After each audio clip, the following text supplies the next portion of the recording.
नमस्कार दोस्तों, आपका स्वागत है हिंदी हॉरर स्टोरीज में। मैं हूं रोशन और यहाँ हर कहानी आपके रातों की नींद उड़ा देगी।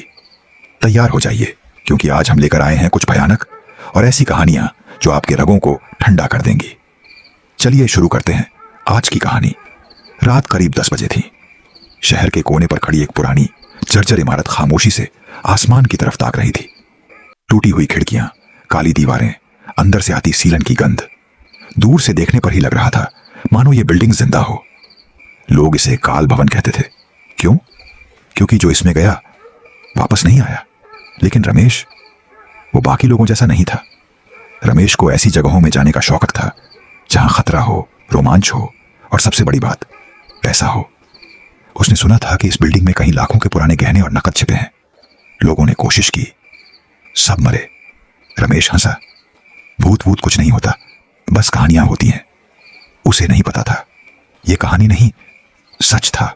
रमेश अपने दोस्त मोनू के साथ चाय की दुकान पर बैठा था। मोनू घबराकर, क्यों जान देनी है अपनी? वो बिल्डिंग हॉन्टेड है भाई। रमेश मुस्कुराते हुए, डरपोक, अगर वहां खजाना मिला ना, हम दोनों करोड़पति। मोनू, लेकिन जो अंदर गए वो। रमेश बीच में काटते हुए, भूत ने खा लिया। अरे यार, लोग गायब इसलिए होते हैं क्योंकि उनको खजाना मिलता है और वो छुप जाते हैं। मोनू चुप, पर उसका माथा पसीने से भीगा हुआ था। रमेश ने सिगरेट जलाई। धुएं के बीच उसकी आंखों में सिर्फ एक चमक थी, लोभ। पूरे शहर में एक अफवाह मशहूर थी, इस बिल्डिंग का दरवाजा सिर्फ रात 12 बजे खुद खुलता है और बंद सिर्फ किसी की मौत के बाद होता है। रमेश ने घड़ी देखी, 11:58 रात। ठंडी हवा चल रही थी, अजीब खामोशी, जैसे रात भी डर रही हो। 11:59, उसके कदमों की आहट, चारों तरफ सन्नाटा। 12 बजे, चटाक तक बिल्डिंग का लोहे का दरवाजा अपने आप खुल गया। रमेश एक पल रुका, फिर मुस्कुराया। ड्रामा, और अंदर चला गया। दरवाजा धीरे धीरे खुद ब खुद बंद हो गया। थक, पूरा इलाका गूंज गया। बाहर की दुनिया से अब उसका कोई संपर्क नहीं था। जैसे ही उसने अंदर कदम रखा, हवा बदल गई। सांस लेना भारी, गंध सड़ी हुई लाश जैसी। दीवारों पर उखड़ा हुआ रंग, हर जगह अंधेरा। उसके मोबाइल की टॉर्च ने ज्यों ही रोशनी की, झड़ते हुए पेंट पर उभरी अंगारों जैसी लाल रेखाएं दिखी। वो रेखाएं कोई डिजाइन नहीं थी, वो मंत्र थे, संस्कृत के पुराने खून से लिखे मंत्र। रमेश, शायद तांत्रिक वाली बिल्डिंग होगी, उसे मजाक लगा। लेकिन दीवारें उसकी हंसी सुन रही थी और शायद खुश हो रही थी। रमेश ने एक पुराना कमरा खोला। अंदर अंधेरा, सिर्फ एक टूटी कुर्सी और उसके सामने एक आईना। आईना धूल से भरा था। उसने हाथ से साफ किया। पीछे कोई खड़ा था। रमेश ने झटके से पीछे घूमकर देखा, कोई नहीं। वो फिर आईने में देखता है। इस बार आईने में उसके पीछे खड़ी काली परछाई मुस्कुरा रही थी। रमेश ने जल्दी से मुड़कर देखा, खाली। लेकिन फिर उसके कान में धीरे से फुसफुसाहट। रमेश, वो जम गया। रमेश ने कभी अपना नाम नहीं बताया था। रमेश का दिल जोर से धड़क रहा था। उसने पीछे मुड़कर कहा, कौन है? कोई जवाब नहीं, सन्नाटा। लेकिन कुछ सेकंड बाद आईने में खड़ी परछाई ने अपना सिर टेढ़ा किया और फुसफुसाई, तू भी जाएगा बाकियों की तरह। रमेश ने डर को झटका, मोबाइल टॉर्च उठाई और कमरे से बाहर भागा। कॉरिडोर में अंधेरा और भी गहरा था, पर इस बार यह अंधेरा अंधेरा नहीं, किसी की आंखें था। उसे महसूस हुआ कोई उसे देख रहा है, ऊपर से, नीचे से, चारों तरफ से। हर कदम के साथ फर्श चरमराता था। लेकिन यह आवाज लकड़ी की नहीं लगती थी, यह दिल की धड़कन जैसा था। धक धक धक। रमेश रुकता है, आवाज बंद। रमेश चलता है, आवाज चालू। वो समझ गया, बिल्डिंग जिंदा है। अगर ये जिंदा है तो ये मुझे निगल जाएगी, उसने सोचा। लेकिन लालच, खजाना मिलेगा फिर भाग जाऊंगा। उसने एक सीढ़ी देखी जो तहखाने की ओर जा रही थी। नीचे अंधेरा नहीं, गहरा काला शून्य। रमेश नीचे उतरने लगा। हर कदम के साथ ठंड बढ़ती गई।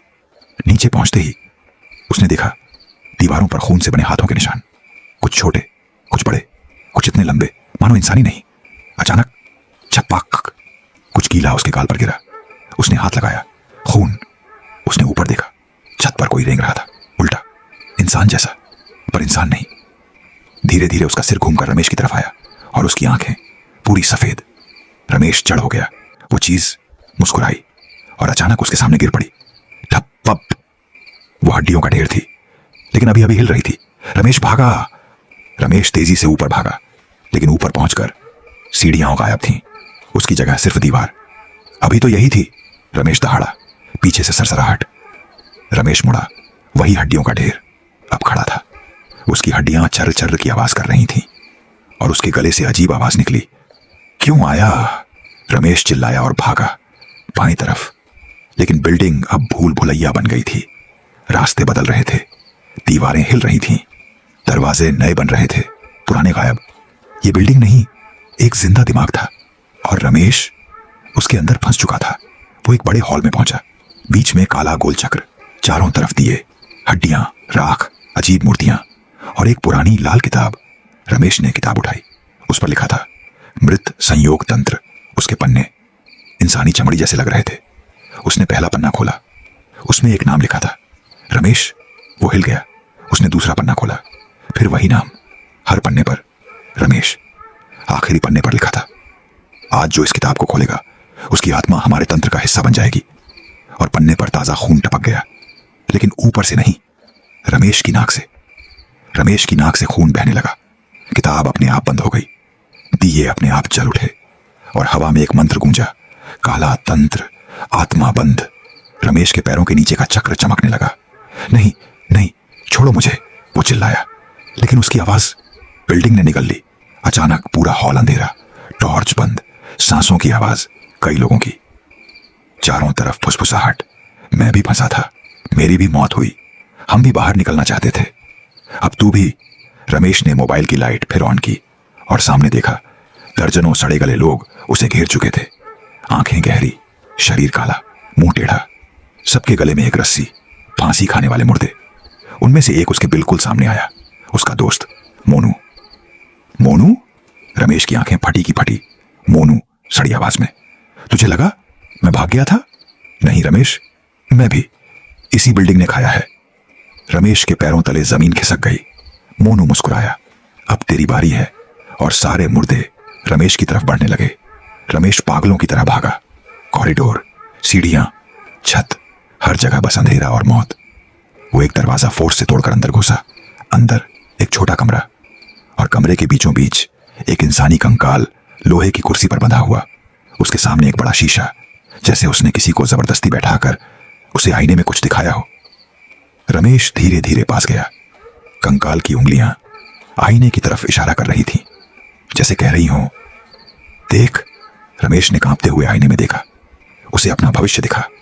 वो खुद इसी कुर्सी पर बंधा हुआ, बिना चमड़ी का, सिर्फ हड्डियां, और उसकी आत्मा आईने के अंदर फंसी हुई। रमेश चिल्लाया और पीछे गिर पड़ा। आईने पर दरार पड़ी। अचानक चुप टिप, आईना फट गया और उसके अंदर से सैकड़ों हाथ बाहर आए। वे हाथ रमेश को पकड़ते हैं, ठंडे, सड़े हुए, हड्डी जैसे। रमेश चीखा, मुझे छोड़ो। लेकिन हाथों ने उसे उठाकर हवा में लटका दिया और फिर सारा कमरा घूमने लगा। दीवारें खून से भर गईं। चिल्लाहट, रोना, कराहना, हंसी और एक भारी आवाज, तूने लालच किया, अब कीमत चुकानी होगी। रमेश बुरी तरह तड़प रहा था। उसकी गर्दन पर पट्टा कसने लगा। फांसी। धड़म। वो फर्श पर गिरा। सांसें तेज, धुंधली नजर, कमरा गायब। अब वो फिर से हॉल में था। हॉल के बीचों बीच एक मंडप जैसा सेटअप। उसमें एक काला सिंहासन और उस पर बैठा एक तांत्रिक। काली आंखें, सूखे होंठ, सिर पर इंसानी खोपड़ी, हाथ में त्रिशूल।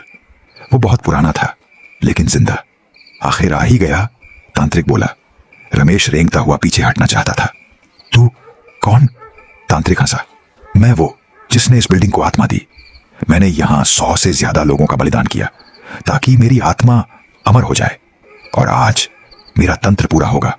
वो खड़ा हुआ, क्योंकि आखिरी कुंडली वाला तू है, रमेश। रमेश हैरान, तुझे मेरा नाम कैसे पता? तांत्रिक मुस्कुराया, क्योंकि मैंने ही तेरी किस्मत लिखी। रमेश के पीछे से 2 काले साए उभरे और उसे पकड़ लिया।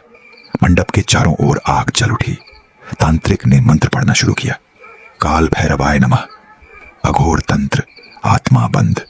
आग में आकृतियां दिखी, चिल्लाती हुई आत्माएं, भूत, प्रेत, पिशाच, चुड़ैलों के चेहरे, सब उसी की तरफ देख रहे थे। रमेश चीख रहा था, मुझे जाने दो। तांत्रिक ने उसके माथे पर खून से एक निशान बनाया।